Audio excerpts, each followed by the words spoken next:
ମୁଁ ମୋର ମାଳିକା ଅମୃତ ଚ୍ୟାନେଲକୁ ଓଡ଼ିଶାବାସୀଙ୍କୁ ସ୍ୱାଗତ କରୁଅଛି। ଚାଲନ୍ତୁ ଏବେ ଭବିଷ୍ୟ ମାଳିକା ଶାସ୍ତ୍ରରୁ ଶ୍ରୀ ଜଗନ୍ନାଥ ଶ୍ରୀ ମହାପ୍ରଭୁଙ୍କର କଳ୍କି ଲୀଳା ସମ୍ବନ୍ଧରେ କିଛି କଥାକୁ ଶୁଣିବା। କଳଙ୍କିରେ ଜାଣିବ ସେ ହୋଇ କରି ମେଳ, କଳାମାନ ପ୍ରକାଶିବ ବିଳସିବ ବଳ, ନିର୍ଧୂମ ଅନଳ ପ୍ରାୟ ତେଜ ପ୍ରକାଶିବ, ଦୁଷ୍ଟଙ୍କୁ ଛାଡ଼ିଣ ସନ୍ଥ ସଙ୍ଗତେ ମିଶିବ। ବହୁତ ମ୍ଲେଚ୍ଛଙ୍କୁ ସେ ଯେ କରିବେ ସଂହାର, ଏଣୁ କରି ରହିଛନ୍ତି ଗୁପତରେ ବୀର।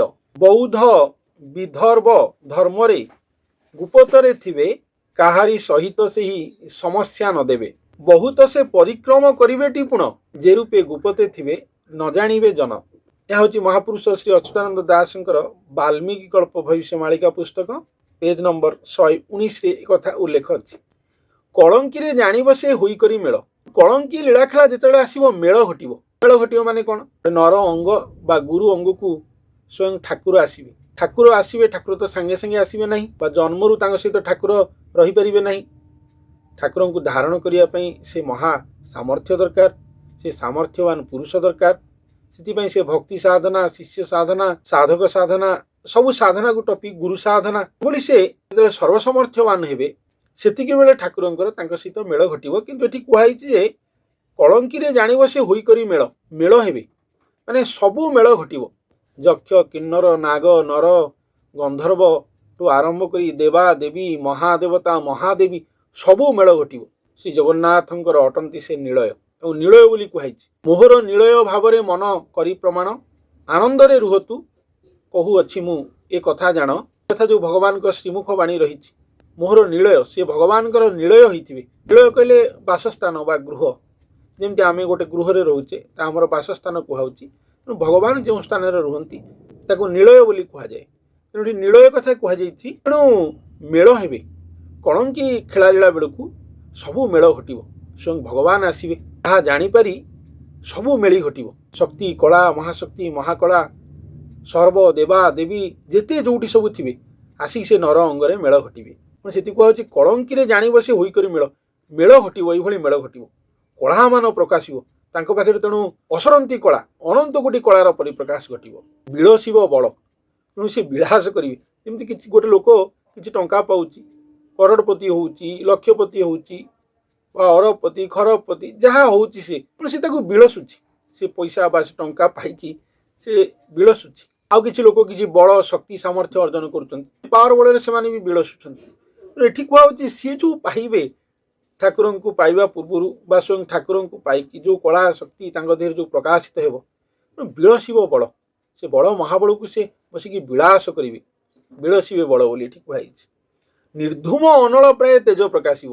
ନିର୍ଧୂମ ଅନଳ, ତାଙ୍କ ତେଜକାନ୍ତି ଏଭଳି ପ୍ରକାଶିତ ହେବ ଯେ ନିର୍ଧୂମ ଅନଳ, ଘୋର ଅନଳ, ଯେମିତି ଭୟଙ୍କର ଅନଳ ଭଳିଆ ମାନେ ତେଜ ପ୍ରକାଶ ହେବ। କିନ୍ତୁ ହୁତୁ ହୁତୁ ହେଇକି ନିଆଁ ଜଳୁଛି ଯେଉଁଭଳି କଥା, ତାଙ୍କୁ ଦେଖିଲେ ଏଭଳି ଲାଗିବ। ଏତେ ତେଜିଆନ ସେ ଦେଖାଯିବ।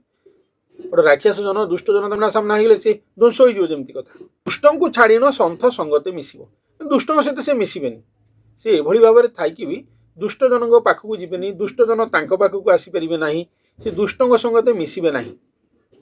ସନ୍ଥ ସଙ୍ଗତେ ମିଶିବ, ଯେଉଁମାନେ ସନ୍ଥ ଜନ ସାଧୁ ଜନ, ଯେଉଁମାନେ ସୁଜନ, ସେମାନଙ୍କ ସହିତ ମିଶିବେ ବୋଲି ଏଠି କୁହାଯାଇଛି। ବହୁତ ମ୍ଲେଚ୍ଛଙ୍କୁ ସେ ଯେ କରିବେ ସଂହାର, ବହୁ ମ୍ଲେଚ୍ଛଙ୍କୁ ସେ ସଂହାର କରିବେ। କଳ୍କି ଖେଳା ଲୀଳା ଯେହେତୁ ମ୍ଲେଚ୍ଛ ସଂହାର ଲୀଳା, ତେଣୁ ସେ ମ୍ଲେଚ୍ଛମାନଙ୍କୁ ସଂହାର କରିବେ ବୋଲି ଏଠି କୁହାଯାଇଛି। ଏଣୁ କରି ରହିଛନ୍ତି ଗୁପତରେ ବୀର, ସେ ବୀର ହେଇଥିବେ। ଠାକୁରଙ୍କୁ ଯିଏ ପାଇବ ସିଏ କ'ଣ ଗୋଟେ ସାଧାରଣ ଲୋକ, ନା ଗୋଟେ ଏଇ ମୁତଫରକା ଲୋକ ହେଇଥିବ, ନା ଗୋଟେ ମାହିଆ ଫାହିଆ ଲୋକ ହେଇଥିବ। ତେଣୁ ସେ ଗୋଟେ ବୀର ହେଇଥିବେ, ସେ କଥା କୁହାଯାଇଛି। ତେଣୁ ବୀର ଯିଏ ସେ ଗୁପତ ହେଇକି ଥିବେ, ମ୍ଲେଚ୍ଛମାନଙ୍କୁ ସଂହାର କରିବେ। ବୌଦ୍ଧ ବିଦର୍ଭ ଧର୍ମରେ ଗୁପତରେ ଥିବେ। ତେଣୁ ବୌଦ୍ଧ ଧର୍ମ, ତେଣୁ ବୌଦ୍ଧ ବୋଲି କୁହାଯାଇଛି। ବୁଦ୍ଧଙ୍କ କଥାଟି କୁହାଇନି, ବୌଦ୍ଧ ଅବତାର ନୀଳାଚଳରେ ଯିଏ ଥିବେ ସେ ବୌଦ୍ଧ ଅବତାର। ଶ୍ରୀ ଜଗନ୍ନାଥ ମହାପ୍ରଭୁ ନିଜେ ବୌଦ୍ଧ ଅବତାର ହେଇଥିବେ। ତା ପର ଧର୍ମ ଯେଉଁ ଆସିବ, ସେଇ ଧର୍ମରେ ସେ ଗୁପତରେ, କାରଣ ବୌଦ୍ଧରୁ କଳ୍କି ହେବେ, ସ୍ୱୟଂ ସେଇ ଶ୍ରୀ ଜଗନ୍ନାଥ ହିଁ କଳ୍କି ହେବେ। ତେଣୁ ତାଙ୍କରି ଧର୍ମରେ ସେ ଗୁପତରେ ଥିବେ। କାହାରି ସହିତ ସେଇ ସମସ୍ୟା ନ ଦେବେ, କିନ୍ତୁ କାହାକୁ ସେ ସମସ୍ୟା ଦେବେ ନାହିଁ। କାହା ସହିତ ମିଶିବେ ବସିବେ ନାହିଁ, ଦୁଷ୍ଟ ଜନ ଏସବୁଠୁ ସେ ଦୂରରେ ରହିବେ, କାହାକୁ ସମସ୍ୟା ଦେବେନି ବୋଲି କୁହାଯାଇଛି। ବହୁତ ସେ ପରିକ୍ରମ କରିବେ ଟିପୁଣ, ସେ ପରିକ୍ରମ କରିଥିବେ, ବହୁତ ବୁଲିବେ, ବିଭିନ୍ନ ତୀର୍ଥ ବିଭିନ୍ନ କ୍ଷେତ୍ର ଚାରିଆଡ଼େ ସେ ଯିବେ, ଯାଇକି ସେଠୁ କଳା ହରଣ କରିକି ନେଇକି ଆସିବେ। ବା ସେ ଯୁଆଡ଼େ ଯିବେ ତାଙ୍କ ସହିତ ମେଳ ଘଟିବ। ସେ ସ୍ଥାନର ଶକ୍ତି, ସେ ସ୍ଥାନର ମହିମା, ସେ ସ୍ଥାନର ମହତ୍ଵ ସବୁ ତାଙ୍କ ସାଙ୍ଗରେ ପଳେଇ ଆସିବ। କୋଟି ତୀର୍ଥ ପରେ ତାଙ୍କ ଅଙ୍ଗରେ କୋଟି ତୀର୍ଥ ବିରାଜମାନ କରିଥିବ।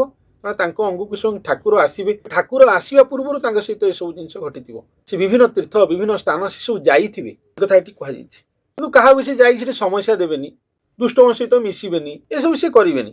ପରିକ୍ରମ କରିବେ, କିନ୍ତୁ ପରିକ୍ରମ କରିଥିବେ, ବିଭିନ୍ନ ସ୍ଥାନକୁ ଯାଇଥିବେ। ବହୁତ ସେ ପରିକ୍ରମ କରିବେ ଟିପଣ ଯେ ରୂପେ ଗୁପତେ ଥିବେ ନ ଜାଣିବେ ଜନ।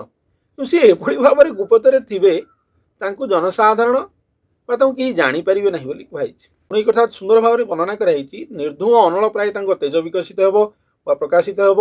ସେ ଦୁଷ୍ଟମାନଙ୍କୁ ଛାଡ଼ିବେ, ଦୁଷ୍ଟମାନଙ୍କ ସଙ୍ଗ ହେବେ ନାହିଁ, ସନ୍ଥଙ୍କ ସଙ୍ଗରେ ମିଶିବେ ବସିବେ, ବହୁତ ମ୍ଲେଚ୍ଛଙ୍କୁ ସେ ସଂହାର କରିବେ। ସେ ସ୍ୱୟଂ ବୀର ହେଇଥିବେ, ଗୁପତରେ ଥିବେ। କଳା ମାନ ଏତେ ତାଙ୍କ ଅଙ୍ଗରେ ପରିପ୍ରକାଶ ହେବ, ଅସରନ୍ତି କଳା, ଅନନ୍ତ କୋଟି କଳାର ପରିପ୍ରକାଶ ଘଟିବ। ସ୍ୱୟଂ ଠାକୁରଙ୍କ ଆସିବା ପୂର୍ବରୁ ଏ ଘଟଣା ଘଟିବ। ତେଣୁ ସେ ବିଳସିବ ବଳ, ତେଣୁ ସେସବୁ ବଳ ସାମର୍ଥ୍ୟକୁ ପାଇକି ସେ ତାକୁ ବିଳାସ କରୁଥିବେ ବା ବିଳାସ ଭାବରେ ରହିଥିବେ। ଆଉ ବୌଦ୍ଧ ଅବତାର ପରେ କଳ୍କି ଅବତାର ଅପେକ୍ଷାରେ ସେ ଥିବେ। କଳ୍କି ସ୍ୱୟଂ ଜଗନ୍ନାଥ ସେଇ ବୌଦ୍ଧ ଯିଏ ହେଇଥିଲେ, ଯେଉଁ ଠାକୁର ଅଧାଗଢ଼ା ରୂପରେ ରତ୍ନ ସିଂହାସନ ହେଇକି ପୂଜା ପାଉଥିଲେ, ସେ ପୁଣି କଳ୍କି ରୂପରେ ଆସିବେ। ସେଇ ଧର୍ମରେ ସେ ଅପେକ୍ଷା କରିଥିବେ ବା ସେଇ ଧର୍ମକୁ ଲକ୍ଷ୍ୟ ରଖି ସେ ଅପେକ୍ଷା କରିଥିବେ, କିନ୍ତୁ ଗୁପତରେ ଥିବେ ବୋଲି କୁହାଯାଇଛି। ଆଉ ଏଭଳି ଗୁପତରେ ଥିବେ ତାଙ୍କୁ କେହି ଜାଣିପାରିବେ ନାହିଁ। ତାଙ୍କୁ କୋଟି କୋଟି ନମସ୍କାର ସଜନୀ ଗୋ। ସ୍ୱୟଂ ଠାକୁର ନିଜେ କହୁଛନ୍ତି, ହେ ସଜନୀ, ତାଙ୍କୁ କୋଟି କୋଟି ନମସ୍କାର। ସେହି ଜନଙ୍କୁ ବା ସେହି ଭକ୍ତଙ୍କୁ, ଯେଉଁ ଭକ୍ତ ଅଙ୍ଗରେ ମୁଁ ସ୍ୱୟଂ ଆସିବି, ସେହି ଭକ୍ତଙ୍କୁ କୋଟି କୋଟି ନମସ୍କାର। ଚିତ୍ତକୁ ନିଜକୁ ମୁଁ ଦେଲି ବିକି।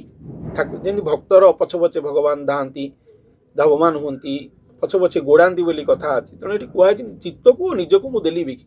ମୋ ନିଜ ଚିତ୍ତକୁ ମୋ ନିଜକୁ ସେ ଭକ୍ତକୁ ମୁଁ ବିକିଦେଲି। ଚାକର କରି ରଖନ୍ତୁ ଏଣିକି ଗୋ। ଯେ ମୋତେ କରେ ଆସ ମୁଁ ତାର କରେ ସର୍ବନାଶ, ତାପରେ କଲେ ଆସ ମୁଁ ତାର ଦାସାନୁଦାସ। ଏଇ ଯେଉଁ ପଙ୍କ୍ତି ରହିଛି, ଯିଏ ଠାକୁରଙ୍କର ଆଶ୍ରାକୁ ଯାଏ ବା ତାଙ୍କ ଆଶ୍ରାକୁ ଯାଏ, ଠାକୁର ତାର ସର୍ବନାଶ କରିଦିଅନ୍ତି। କିନ୍ତୁ ତାପରେ ଆଶ୍ରା କଲେ ଠାକୁର ତାର ଦାସାନୁଦାସ ହୋଇଯାଆନ୍ତି। ଏ ଯେଭଳି କଥା ଅଛି, ଠାକୁର ଏଠି ସେଇଭଳି କହିଛନ୍ତି। ତାଙ୍କ ଉପରେ ତୃପ୍ତ ହେଲା ପରେ, ସନ୍ତୁଷ୍ଟ ହେଲା ପରେ, ମୋତେ ଚାକର କରି ରଖନ୍ତୁ। ତାଙ୍କ ପାଖରେ ମୁଁ ନିଜକୁ ବିକିଦେଲି। ଆଉ ତାଙ୍କୁ କୋଟି କୋଟି ନମସ୍କାର, କାରଣ ସେ ହିଁ ଏ ଘୋର କଳିକାଳ ସମୟରେ ଆଣିଲେ। ତାଙ୍କ ଯୋଗୁଁ ମୁଁ ଆସିପାରିଲି ଏ ପୃଥିବୀ ପୃଷ୍ଠକୁ, ଏ ମର୍ତ୍ତ୍ୟ ଧାମକୁ, ଏ ଗୋଲୋକ ଧାମରୁ, ଶୂନ୍ୟ ଧାମରୁ ମୁଁ ଧରାଧାମକୁ ଆସିପାରିଲି। ସେଥିପାଇଁ ତାଙ୍କୁ କୋଟି କୋଟି ନମସ୍କାର ଏଇ ଉଦ୍ଦେଶ୍ୟରେ। ତେଣୁ ମୁଁ ବି ଆସିକି ତାଙ୍କ ପାଖରେ ମୁଁ ନିଜକୁ ବିକିଦେଲି, ମୋ ଚିତ୍ତକୁ ମୋ ନିଜକୁ ମୁଁ ବିକିଦେଲି। ଆଉ ସେ ମୋତେ ଏଥର ଚାକର କରି ରଖନ୍ତୁ ବୋଲି ଏଠି କୁହାଯାଇଛି। କଥା ଯୁଗେ ଯୁଗେ ରହିଥାଉ ସଜନୀ ଗୋ।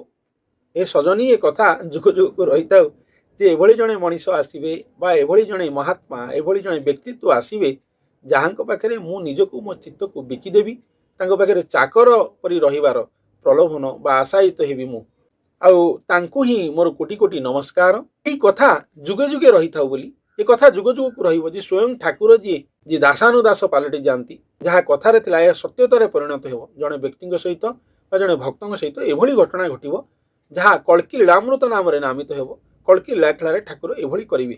ଶୁଣ ସାଧୁଜନ ମାନେ ବୁଝାଇ କହୁଛି, ସଦଗୁରୁ ସେବା କର ପାପ ଯିବ ଲେଛି। ତେଣୁ ଯିଏ ଯୋଉଠି ଅଛ, ଯଦି ପାରୁଛ ସଦଗୁରୁଙ୍କୁ ସେବା କର। କିନ୍ତୁ ଯେଉଁ ଗୁରୁଙ୍କର ତମେ ଆଶ୍ରା ହେବା ଉଚିତ, ତମେ ଆଗ ଜାଣିବା ଉଚିତ ଯେ ସେ ସଦ୍ଗୁରୁ ହେଇଥିବା ଦରକାର, ସିଦ୍ଧ ଗୁରୁ ହେଇଥିବା ଦରକାର, ଭଗବାନଙ୍କର ସାନ୍ନିଧ୍ୟ ପ୍ରାପ୍ତ ହେଇଥିବା ଦରକାର, ଭଗବାନଙ୍କର କୃପା ପ୍ରାପ୍ତ, ଭଗବାନଙ୍କର ଭଗବତ ଶକ୍ତି ପ୍ରାପ୍ତ ହେଇଥିବା ଦରକାର। ସେଇଭଳି ଗୁରୁ, ତାଙ୍କ ସେବା କର, ତାହେଲେ ପାପ ଯିବ ଲେଛି। ଭଗବାନ ତ ଆସିବେ, ନିଜେ ଗୁରୁ ଅବତାର ହେଇକି ଆସିବେ, ନିଜେ ଗୁରୁ ଅବତାର ହେଇକି ଆସିବେ। ତେଣୁ ତାଙ୍କ ଆସିବା ପୂର୍ବରୁ ଯଦି ପାରୁଛ ସଦ୍ଗୁରୁଙ୍କ ସେବା କର, ତାହେଲେ ପାପ ଯିବ, ତମର ଧୋଇ ହେଇଯିବ। ଗୁରୁଙ୍କୁ ପ୍ରଭୁପଣ ହିଁ ବଡ଼ ନୁହେଁ ଜାଣ, ଆପଣ ମାନେ ବିଚାର କର ତତକ୍ଷଣ। ଗୁରୁଙ୍କୁ ପ୍ରଭୁପଣ ହିଁ ବଡ଼ ନୁହେଁ ଜାଣ, ଆପଣ ମାନେ ବିଚାର କର ତତକ୍ଷଣ। ତେଣୁ କେମିତି ଜାଣିବେ ପ୍ରକୃତ ଗୁରୁ କିଏ? ଏଠି ତ ସମସ୍ତ ଗୁରୁ ଯେଉଁମାନେ ଅଛନ୍ତି ସମସ୍ତେ ନିଜକୁ ପ୍ରଭୁ ବୋଲୁଛନ୍ତି। ଯିଏ ଟିକେ ଶକ୍ତି ପାଇଲା, ଟିକେ ଲୋକ ବଳ, ଧନ ବଳ ଯାହା ଅର୍ଜିଗଲା, ଯାଇକି ଗୋଟେ ଷ୍ଟେଜରେ ପହଞ୍ଚିଗଲା ପରେ ସେ ନିଜକୁ ପ୍ରଭୁ ବୋଲୁଛି। କାରଣ କଳ୍କି ଲୀଳାର ସମୟ ଏହା, କି ଶକ୍ତି ପାଇଲା ପରେ ନିଜକୁ ପ୍ରଭୁ ବୋଲୁଛି। ଏଭଳି ଚାଲିଛି, ଆପଣମାନେ ସବୁ ଜାଣିଥିବେ। ମୁଁ ଯାହା ପ୍ରକାଶ କରିବାକୁ ଚାହୁଁଛି ଆପଣମାନଙ୍କ ସମ୍ମୁଖରେ, ଗୁରୁମାନଙ୍କର ପରିସ୍ଥିତି ବର୍ତ୍ତମାନ ଏଭଳି। ସେଥିପାଇଁ ଅଚ୍ୟୁତାନନ୍ଦ ଲେଖିଛନ୍ତି, ତାଙ୍କ ଶିଷ୍ୟକୁ ରାମଦାସକୁ ତାଗିଦ କରିଛନ୍ତି, 16 ଅଚ୍ୟୁତ ବୁଲିବି। ସମସ୍ତେ କଳାଧାରୀ ଶକ୍ତିଧାରୀ ହେଇଥିବେ, ଭାବୁଥିବ ଯେ ଆମ ଅଙ୍ଗରେ ଠାକୁର ଅଛନ୍ତି ବା କଳ୍କି ଲୀଳାର ଧାରକ ବାହକ ଆମେ। ସେଥିରେ ତୁ ଯିବୁ ନାହିଁ, ତୁ ଅପେକ୍ଷା କରିକି ରହିବୁ। ଠାକୁର ଯୋଉଠି ଥିବେ ପରିପ୍ରକାଶ ହେବେ, ଦର୍ଶନ ଦେବେ। ଏହା ହିଁ ମାଷ୍ଟର କି କଥା ଅଟେ କଳ୍କି ଲୀଳାଖେଳାର। ତେଣୁ ଭକ୍ତମାନେ ସମସ୍ତେ ଅପେକ୍ଷା ହିଁ କରନ୍ତୁ ଠାକୁରଙ୍କ ଲୀଳାଖେଳାକୁ। ଭବିଷ୍ୟ ମାଳିକା ଶାସ୍ତ୍ରରେ ଏଭଳି ଉଲ୍ଲେଖ ରହିଛି, ଠାକୁର ଯୋଉଠି ଆସିବେ ସେ ଦର୍ଶନ ହିଁ ଦେବେ। କିନ୍ତୁ ଏଠି କୁହାଯାଇଛି ଯେ ଠାକୁରଙ୍କୁ ଆମେ ଦର୍ଶନ କରିବା ପୂର୍ବରୁ ଯଦି ପାରୁଛେ ତାହେଲେ ସଦ୍ଗୁରୁଙ୍କ ସେବା କରିବା, ତାହେଲେ ଆମ ପାପ ଯିବ, ଜନ୍ମ ଜନ୍ମର ପାପ ନାଶ ଘଟିବ। आ गुरु प्रभुपण ही बड़ नुहे जान। तेणु जी वास्तव में गुरु जी प्रभुपण बड़ नुहे एक कथा जुगे जुगे ही आसी। प्रभु भी आसचंती गुरु भी आसचंती। त्रेतया जुगे प्रभु श्रीरामचंद्र आसते सी भी जाकि गुरु कले। ऋषि वशिष्ठ कुलगुरु थे। विश्वामित्र भी तांकर गुरु थे। सेठी प्रभु गुरु दरबार रे सामान्य जन अकिंचन जन प्राय जाकि पहुंचती सेवा करिसेंती। पाद सेवा ठू आरंभ कर सब सेवा करिसेंती। किए बड़ है प्रभु बड़ है ना गुरु बड़ है। तेणु गुरु जी सी सब प्रभु प्रभु तांको पाद तले थांती। तेणु से कहुई जुगे सेमती द्वापर जुगे अवतारी पुरुष जी प्रभु श्रीकृष्ण जी महाकलाधारी पुरुष जहाँकर गुण गाथा आज जाए आम शुणुचे पढ़ुचे गाऊचे भजुचे जपुचे पूजुचे अर्चुचे चली आज जाए। प्रभु श्रीराम प्रभु श्रीकृष्ण दुई अवतार जी आसी लीला गुण गाथा आज जाए चली धराधाम से अवतार पुरुष बा अवतारी पुरुष जी जाकि गुरु करते। प्रभु श्रीकृष्ण सांदीपनी ऋषि को गुरु करते और गुरु सेवा करने को जाकि से जंगल को काठ आने को जाते रात्रि जापन कर बहुत कथा कर सब जानी। तेणु से गुरु प्रभुठू बड़। तेणु से कहुई गुरु को प्रभुपण ही बड़ नुहे जान। तेणु प्रभुपण जहाँ गुरुपण हूँ ताठू बड़ बहुत बड़। प्रभुपण पाद तले रही जाती तार निदर्शन होती गोटे अलग फर्मेसन जुगे जुगे किंतु एठी जो कहुई गुरु अवतार होकर आसवे जड़े गुरु अंग को ठाकुर आसवे से निराकार ठाकुर आसवे अंगर रे 16 महाकलार ठाकुर महाप्रभु श्री जगन्नाथ स्वयं निजे आसवे सृष्टिकर्ता जे निराकार ठाकुर स्वयं सृष्टिकर्ता स्वयं पूर्ण ब्रह्म आसवे। एटी भी से तत्व से महातत्व से शास्त्र मत को से रखिए। गुरु पाखे शिष्यवत रे मालिक पाखे चाकरवत रे से कथा ही से कहते मु बिकिदेली मोर सामंत पाखे चाकर परी मु निजक रखिली मोर कोटि कोटि नमस्कार। आ गुरु को प्रभुपण बड़ नुह मु प्रभु ही भी गुरुपण हो बड़ मोठू बड़ आहरी। तेणु जो गुरु मैंने निजक प्रभु कही दूसरी संपूर्ण भूल कारण गुरु केते प्रभु नुहंती। गुरु प्रभुंकर प्रभु अटंती से बड़ अटंती से विराट अटंती ठाकुर ये कहते स्वयं निजे। तेणु जो गुरु अंगरे से आसवे से प्रभुंकर प्रभु होइथिबे ठाकुरंकर ठाकुर होइथिबे। तेणु गुरुपण प्रभुपण ठू बड़ अटे बा गुरुपद प्रभु पद ठू बड़ अटे बा गुरु प्रभुंकटू सदा सर्वदा ही बड़ अटंती से कथा ही ये वर्णना कराई। गुरु को प्रभुपण ही बड़ नुहे जान। प्रभुपण गुरु केतले बड़ नुहे जुगे जुगे एक कथा ही आसी। ए कलिकाल शेष बेलू जो गुरु अंगरे आसवे बोली कहुई ठाकुर सेठी भी स्वयं निजकू जोड़हस्त रखिए बा तांकू गुरु करी निजे गुरु अधीनस्थ होइकी रहियो बोली से कथा ही एठी वर्णना कराई। कहे आपण मैंने विचार कर तत्क्षण आपण मैंने विचार करंतु जो गुरु निजकू प्रभु कही दउचंती निजकू कलकी कही दउचंती ठीक नुह ता नाही कोठी नाही जुगे जुगे हेई नाही कि ए जुगरे भी हेबार नाही कि गुरु गुरु ठाकुर ठाकुर ठाकुर जणे गुरु आउ जणे गुरु कदापि ठाकुर नुहंती ठाकुर कदापि गुरु नुहंती। वंदे कृष्ण जगत गुरु मची स्वयं जगन्नाथ जगतर गुरु अटन एक कथा अच्छी किंतु ये जो लीलाखेल घटव ये जो घटना घटव कलिकाल शेष बेलू जड़े गुरु अंगरे ठाकुर आसवे पाखे यही घटना घटी गुरु को प्रभुपण ही बड़ नुहे जान प्रभुपण बड़ नुह। तेणु से अति सादा सीधा बेस रही अति साधारण भाव रही सी अति साधारण भाव रही प्रभुंर पाद पद्मर धूली समस्या रही से निजक किसी नुह बोली मन करेंगे स्वयं ठाकुर को पाइला पर भी से किसी नुह स्वयं ठाकुर सबकि कहते किंतु से गुरु से बिंदु निजक मन करेंगे ठाकुर महासिंधु महासिंधु आसिक से बिंदु भितर ही लीन हो जाइए। यह ही कल्कीलीलार महा अमृत अध्याय अटे जहाँ को केवल सूज्ञ जन मैंने साधु जन मैंने ज्ञानी जन मैंने ही बुझीपारे। अज्ञानी को यह संपूर्ण अगोचर अटे मूर्ख को संपूर्ण अगोचर अटे से जिते बुझिले कदापि बुझीपारे ना बाल चला ही सुनिश्चित हे कि यह ठाकुर लीलामृत कथा अटे। गुरु कदापि प्रभु नुहंती गुरु प्रभुंकर प्रभु ही अटंती। गुरु को प्रभुपण केतले शोभा पाएना तेणु से निजक दास रूप से निजक सजई था दास रूप ही ठाकुर से रुहंती। सबुठ बड़ चमत्कार कथा है ठाकुर आसिक दासानुदास पलटि जाती। यह ही मिराकिल कथा अटे आठू अधिका कथा किसी ना यह ही घटना घटी दासर दास पलटि जाइए ठाकुर बा भृत्यर भृत्य पलटि जाइए से गुरु हेले भृत्य ठाकुर भृत्यर भृत्य पलटि जाइए जमी महापुरुष अष्टानंद लिखते मु भृत्यर भृत्य परिभृत्य तेणु ठाकुर से भृत्यर भृत्य परिभृत्य पलटि जाइए दासर दास पलटि जाइए किंतु एठी गुरु गुरु प्रभु प्रभु से दास पलटि जी बोली ठाकुर स्वयं चाकर पलटि जी बोली ना ठाकुर ठाकुरत्व बा भगवान भगवानत्व बा प्रभुत्व बा प्रभुर प्रभुत्व कुआडे जीवे नहीं सी से भली मुद्रारे रहिबे सी जेमती तांकर माया करुतिले लीला करुतिले समस्त सब दुष्ट मानकु संहार करुतिले सेमती संहार करिवे जेमती साधु संत सुजना भक्त भक्तांकु उद्धार करुतिले सेमती उद्धार करिवे जेमती धर्म संस्थापना करुतिले सबु सेमती करिवे जेमती करुतिले सेमती ही करिवे किंतु लीला खेला एभली भाव रे हेबो शून्य थी करुले स्थूल को जेहेतु मानव अंग को पलि आसवे सेमती सब इच्छा ही करेंगे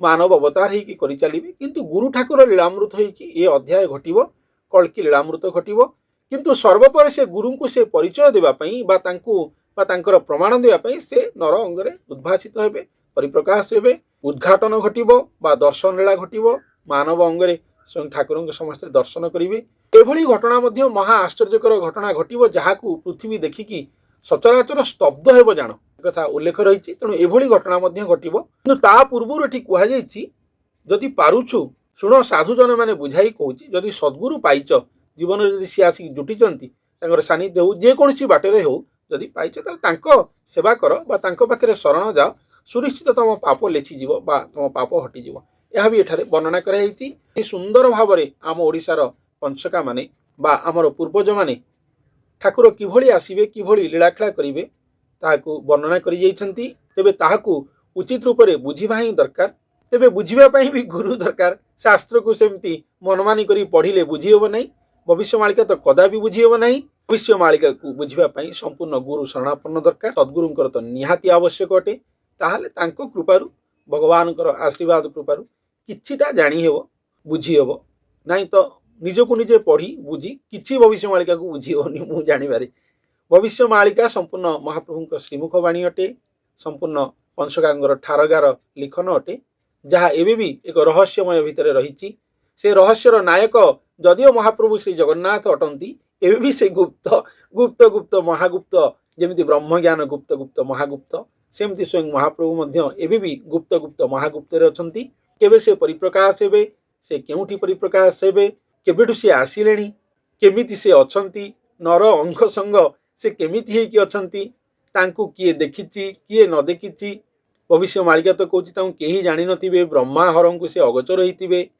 वास्तव में से नर विग्रह होइकि केउठी अछंती आम ओडिशा माटी रे अछंती बोली भविष्यमालिका तार बारंबार प्रमाण देछि विभिन्न स्थान रे उल्लेख रही तेबे से केबे परिप्रकाश हेबे लोक तो कहउछन्ति 26 मसीहा रु 32 मसीहा भितर सब जना पड़ जिवो तेबे ताहा तांको इच्छा तांको महा इच्छा महाप्रभु महा इच्छा से जेमिति चाहिए जेबे चाहिए काली चाहिए काली आमे समस्ते जानी परिबा से परिप्रकाश करिवे निजकु ता ऊपर मु केबे भी टिप्पणी देइनी बा केबे टिप्पणी देबाकू से दृष्टामी करिबि नाही मध्य ता अपराध हेबो महाप्रभु महाप्रभु अटंती तांको कर्म तांको धर्म तांको लीला तांकर व्यक्तिगत ही अटे से किभली भाव में आसीबे केमिति आसीथिबे किभली भाव में परिप्रकाश करिवे केबे करिवे तांको व्यक्तिगत ही अटे तेबे आमे समस्ते भविष्यमालिकारु किछि किछि जानिचे तारी विषय ही कथामृत को उपस्थापन करुचे शुणुचे जानुचे आम पीरियड रे आसले तो बहुत भल कथा से आसंतु तांकु स्वागत करने बा तांकु अपेक्षा रही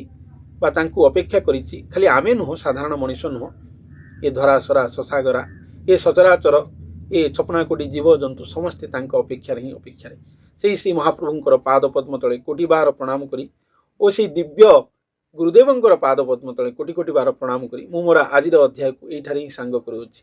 धन्यवाद।